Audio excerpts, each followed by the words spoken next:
xuska maalinta biyaha adduunka ayaa maanta waxa lagu qabtay magaalada Garowe. xuskan ayaa waxa soo qaban qaabiyay hay'adaha kala ah Baasaweyn, UNICEF, CARE, ICRC iyo waliba midowga Yurub. waxaana ka soo qayb galay xubno ka tirsan shaqaalaha dawladda Puntland, wakiilo ka kala socday hay'adaha caalamiga ah, ururada bulshada iyo waliba madaxda hay'adda biyaha ee Puntland ee Baasaweyn.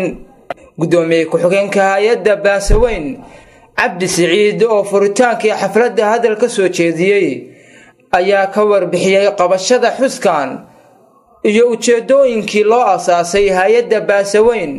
wuxuuna sheegay in hay'adda la asaasay sanadkii 2001 maalintii biyaha adduunka waxa weeye meel kasta waa laga xusayaa caalamka oo dhan. anaguna waxaan u soo baxbaxnay inaan xusno oo aad iyo aad aan u weynayno oo u taageerno. aad baan ugu qanacsanahay dhammaan waxaa ka soo qayb galay hay'adaha dawladda, hay'adihii UN international joogay loo qeybay dhammaan aad iyo aad baa loogu soo baxay.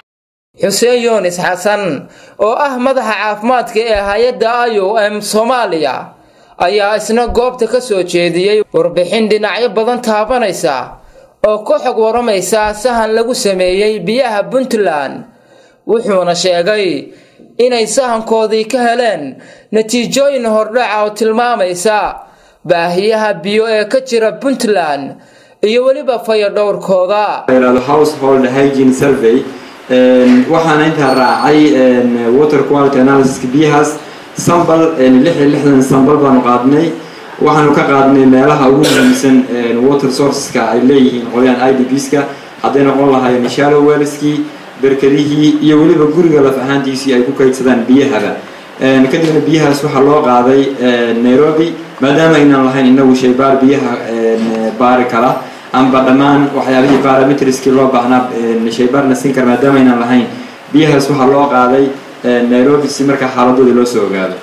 xuskan ayaa waxa sidoo kale hadallo ka soo jeediyay hay'adihii ka soo qayb galay, iyagoona sidoo kale ballan qaaday inay kala shaqaynayaan Puntland horumarinta biyaha. Faisal Mursal Colaad, telefishinka caalamiga ee Royal, Garowe.